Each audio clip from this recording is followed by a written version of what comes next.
Supreme कोर्टाचे सरन्यायाधीश भूषण गवई यांच्यावर झालेल्या हल्ल्यावर अमरावतीत संतापाची लाट उसळली। जिल्हा वकील संघाने जिल्हाधिकाऱ्यांना निवेदन दिले आणि मुख्य हॉलमध्ये निषेध बैठक घेऊन आरोपीवर कडक कारवाईची मागणी केली।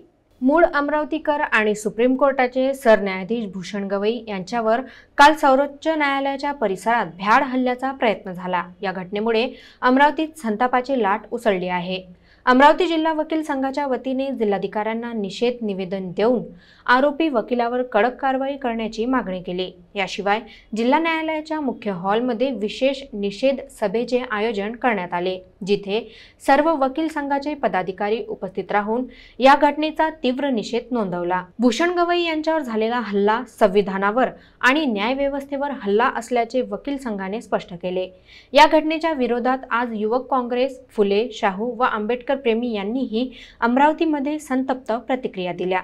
ज्येष्ठ वकील प्रशांत देशपांडे म्हणाले, सरन्यायाधीशांवर हा हल्ला संविधानाच्या आदर्शावर आणि न्यायव्यवस्थेवर घाला आहे। आरोपीवर त्वरित आणि कडक कारवाई होणे आवश्यक आहे। अमरावतीतील या निषेध सभेत नागरिकांनी वकील संघासोबत मिळून न्यायव्यवस्था सुरक्षित राहावी यासाठी आपले मत व्यक्त केले। सर्वोच्च न्यायालयाचे न्यायमूर्ती श्री भूषणजी गवई यांच्यावर एक भ्याड हल्ला झाला। त्याचा निषेध करण्याकरता अमरावती वकील संघाने आज मीटिंगचा कॉल केला होता। त्या सर्वानुमते त्या गोष्टीचा निषेध होऊन आपल्या भावना सरकारपर्यंत पोहोचाव्या असा ठराव मंजूर झाला। तो ठराव घेऊन साधारणतः 500 वकील मंडळी आज कोर्टातनं कलेक्टर ऑफिसला आलेले आहेत की आम्हाला आमचा जो ठराव आहे तो फक्त कलेक्टर साहेबांना द्यायचा, 1 मिनिटाची फॉर्मॅलिटी होती।